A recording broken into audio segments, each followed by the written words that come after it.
Salut tout le monde, ici Adrian Mercier. Bienvenue sur ma chaîne, dédiée à notre belle planète et aux enjeux de l'écologie.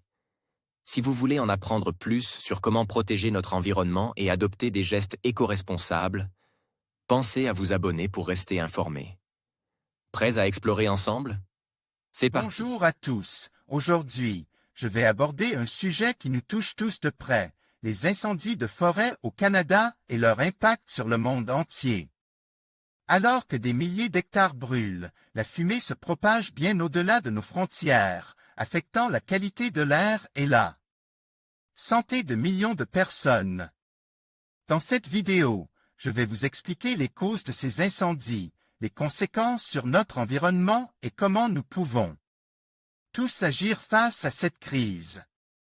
Restez avec moi pour découvrir l'ampleur de ce phénomène et ce que cela signifie pour notre planète. Des écharpes de fumée issues des incendies canadiens continuent de se balader à travers l'hémisphère nord. Les grands flux météo poussent en effet les cendres en provenance de l'Alberta, les territoires du Nord-Ouest, de l'Ontario et de la Colombie-Britannique, principalement. Un nuage de fumée issu des incendies canadiens le long de la côte est américaine le 2 octobre 2023. NASA, il n'y a plus un seul nuage de fumée, mais de multiples nuages de fumée, qui se morcellent dans l'atmosphère et voguent au gré des courants. Certaines écharpes de fumée se dirigent vers le sud et touchent les États américains, ceux du Nord, comme New York qui a déjà été en fume à de fréquentes reprises, mais aussi ceux du Sud. Une partie de la Floride a été engloutie sous un nuage de fumée ces derniers jours, une première. La qualité de l'RR a même été classée comme dangereuse pour la santé.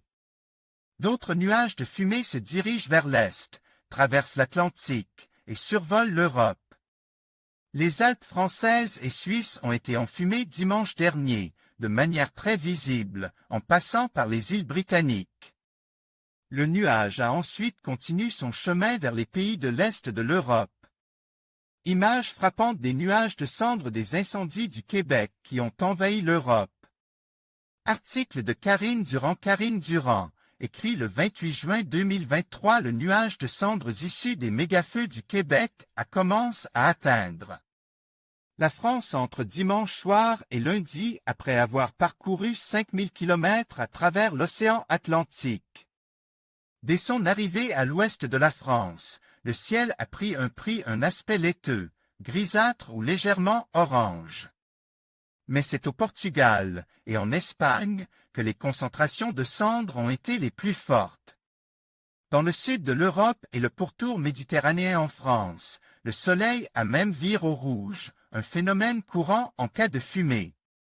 Malgré la grande distance qui sépare l'Est du Canada à l'Europe, les concentrations de cendres sont importantes, même si elles circulent à très haute altitude. Environ 400 feux sont toujours actifs au Canada en cette fin juin, dont plus de 80 au Québec. Le flux d'ouest qui souffle sur la France va continuer à pousser la fumée vers notre pays, les 2 journées les plus touchées par la nuage de fumée sont mercredi et surtout jeudi. Le nuage s'évacuera ensuite vers l'est de l'Europe, mais de nouveaux apports de cendres sont probables par la suite en fonction de la direction des vents.